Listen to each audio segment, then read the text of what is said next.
आदेश आदेश master साहब मित्र प्रवीण आप सभी का स्वागत करता हूं। आज भैया कन्या राशि का एक ऐसा पक्ष उजागर करने वाले हैं जिसे आप सोच भी नहीं सकते। देखिए, केतु देव के बारे में आज चर्चा होगी। आपकी राशि पर विराजमान है केतु देव। बहुत से लोगों से आपने सुना होगा कि यार कन्या राशि पर तो केतु का साया है, सुना होगा ना। दिक्कतें सभी के जीवन में। अब करोड़ों लोग कन्या राशि के हैं, तो क्या सभी दुखी हैं या कभी सभी के सभी सुखी हैं? नहीं, ऐसा नहीं होता। सबका अपना अपना अलग भाग्य है, सबकी अपनी अलग अलग कुंडली है। लेकिन गोचर को भैया कोई नहीं नकार सकता, क्योंकि गोचर का प्रभाव भी आपके जीवन पर पड़ता है। बात इतनी है कि किसी के जीवन पर उसका अच्छा प्रभाव ज़्यादा पड़ता है, तो किसी के जीवन पर गोचर का बुरा प्रभाव अधिक पड़ता है। वो आपकी दशा, महादशा, अंतरदशा, पतंतर, प्राण दशा पर निर्भर करता है। केतुदेव क्या है? तो केतुदेव, राहु और केतु दोनों को छाया ग्रह माना गया है ना। अब केतु के पास हर वक्त कुछ ना कुछ विचार हैं, है ना। वो कुछ ना कुछ आपको हमेशा सुचवाता रहता है। अब राहु और केतु का आप किस प्रकार से विश्लेषण कर सकते हैं? सबसे पहले तो इस चीज को समझिए कि राहु और केतु हैं क्या, है ना। शास्त्रों के अनुसार राक्षस का जो सुदर्शन चक्र से मोहिनी जी माता ने, श्री हरि विष्णु ने वध कर दिया, तो धड़ अलग हो गया और सिर अलग हो गया। लेकिन उन्होंने अमृत का पान कर लिया था, तो वो अमर थे, तो सर से धड़ अलग होने के बाद भी वो जीवित है। और ब्रह्मा जी के वरदान के कारण ग्रहों में उनकी गिनती होती है, और प्रत्येक व्यक्ति के जीवन पर राहु केतु का प्रभाव होता है। दोनों को छाया ग्रह माना गया है। छाया है, छाया। केतु छाया है, राहु छाया है, क्योंकि पूरा का पूरा शरीर इनके पास नहीं है। अब जैसे कि आपने, अच्छा, घर में आपके केतु का स्थान कौन सा है, क्या जानते हैं? हमारे घर के जो कोने हैं ना, वो केतु है। अब आप अपने फर्श को साफ करेंगे, अपने चौक को साफ करेंगे, लेकिन कोनों में ध्यान ज़्यादा नहीं देंगे। कोनों में ही सबसे ज़्यादा जाले लगते हैं, चाहे नीचे का कॉर्नर हो चाहे ऊपर का कॉर्नर हो। कहीं बक्सा रखा है, उसके कॉर्नर को आप कभी साफ ही नहीं करेंगे। कभी होली दिवाली की सफाई हुई तो साफ किया, तो यानी कि केतु बहुत लोगों का डैमेज होता है। और केतु धर्म का पताका है, धर्म की ध्वजा है। राहु के सामने होने के कारण ही केतु क्रूर ग्रह, अन्यथा क्रूर ग्रह केतु हो ही नहीं सकता। अमृतपान किया है केतु ने, हाँ, दिमाग नहीं उसके पास कि धड़ अलग है, सिर अलग है, तो हर वक्त कुछ ना कुछ ख्याली पुलाव बनाता है। अब जैसे कि अपने भवन की बात करें, तो आप जब जमीन खरीदते हैं, तो जमीन खरीदने के बाद उसका निर्माण शुरू होता है। उसका सबसे पहले नींव डाली जाती है, नींव के बाद बिंब पिलर खड़े किए जाते हैं, उसके बाद घर का निर्माण होता है, लेंटर बनता है। अब जब आप देखते हैं घर को, तो घर को देखते हैं, केतु को तो नहीं देख पाते। घर क्या है? राहु। और जो पिलर वहां पर लगे हैं, जो नीचे नींव भरी गई है, वो केतु है। तो यदि केतु कमजोर हो जाए तो क्या वो राहु खड़ा रहेगा उस पर? नहीं। तो इसलिए केतु को बहुत अच्छा करना जरूरी है। केतु किसकी राशि में विराजमान है? केतु बुध की राशि में विराजमान है। बुध की राशि होती है कन्या, और ये धर्म की पताका है, तो बृहस्पति से इनका डायरेक्ट संबंध हो जाता है। तो कैसे केतु की अब तक आपको शुभता प्राप्त नहीं हुई, जो कि आपकी राशि में बैठे हुए हैं? तो अब बृहस्पति से इसका संबंध देखिए कि यदि आप केतु से घर गिनते हैं, तो बृहस्पति जो है वो अष्टम में बना हुआ है, और बृहस्पति से केतु छठे स्थान में। तो षडाष्टक योग, यानी कि बीमारी का योग, संघर्ष का योग, हर चीज में विलंबता का योग। सोचना बहुत है, इंप्लीमेंट नहीं कर पा रहे। रात को सोचते हैं कि यार सुबह उठते ये कार्य करेंगे, ये करेंगे, ये करेंगे, इससे पैसा आएगा, ये योजना हमारी सफल हो जाएगी, लेकिन सुबह उठते सब भूल जाते हैं। अब जो यूट्यूबर हैं, भाई सुबह को ये वीडियो बनाएंगे, ये वीडियो बहुत फेमस होगी, लेकिन सुबह जब अगले दिन उठे तो भूल गए कि क्या सोचा था कल। सोचने की कोशिश भी करते हैं, लेकिन नहीं। याद ही नहीं आ पाता। यही षडाष्टक योग है। तो केतु देव किस वक्त जागेंगे? तो भैया बृहस्पति के 1 मई को गोचर के साथ, क्योंकि शुक्र की राशि में बृहस्पति आएंगे, तो केतु देव का जो संबंध बनेगा वो पंचम नवम का बनेगा, जो कि भाग्य को उजागर कर देगा।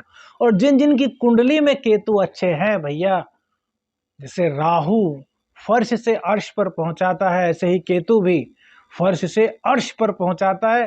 फर्क इतना है कि केतु आपको सीधा रास्ता दिखाता है और राहु आपको टेढ़ा रास्ता दिखाता है, शॉर्टकट दिखाता है। उसमें इलीगल भी शामिल होता है। केतु इलीगल रास्तों से हमेशा दूर रहता है। धर्म का ध्वज है, धर्म की पताका है।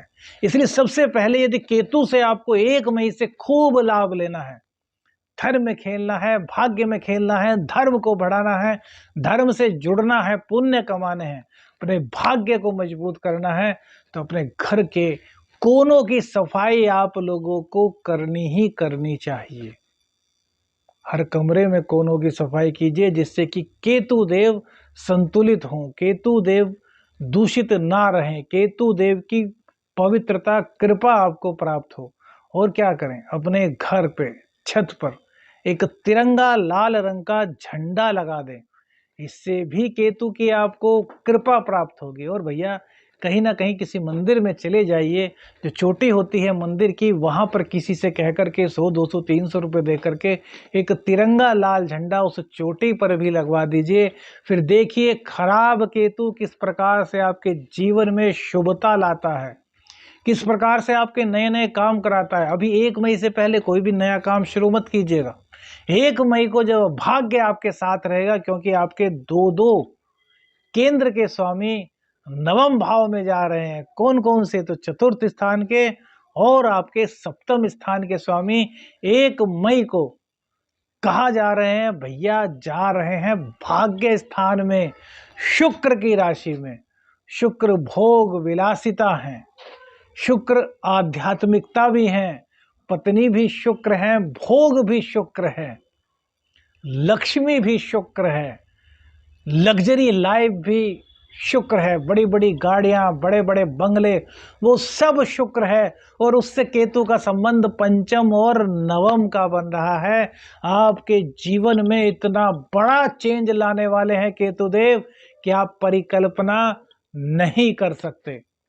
और दूसरी बात, एक महान उपाय। अब भैया लॉजिक पर इस पर मत जाइएगा, जो लॉजिक पर जाए वो यहां पर आए और हमसे फिर लॉजिक पर बात करे तो जवाब देंगे, कमेंट्स में कोई जवाब नहीं देंगे। जिन लोगों का कर्जा नहीं उतर रहा, बैंक से लोन लिया हुआ है, दे नहीं पा रहे, किसी से कर्ज लिया हुआ है, वो बार बार तकादा कर रहा है, झूठ बोलने पर मजबूर आपको कर रहा है, उन लोगों के लिए आज एक सबसे स्पेशल उपाय बता रहे हैं, जो जिंदगी में आपके खूब मौज देगा। तो कर्जा नहीं उतर पा रहा, धन का अरेंजमेंट नहीं हो पा रहा, वो लोग अपने आसपास किसी गौशाला में कोई गाय माता ढूंढ लीजिए, गाय देसी होनी चाहिए।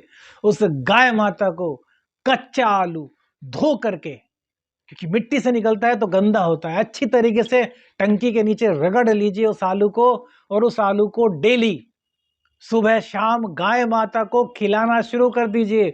लाल और काली गाय मिल जाए, लेकिन देसी, शर्त एक है, देसी गाय होनी चाहिए।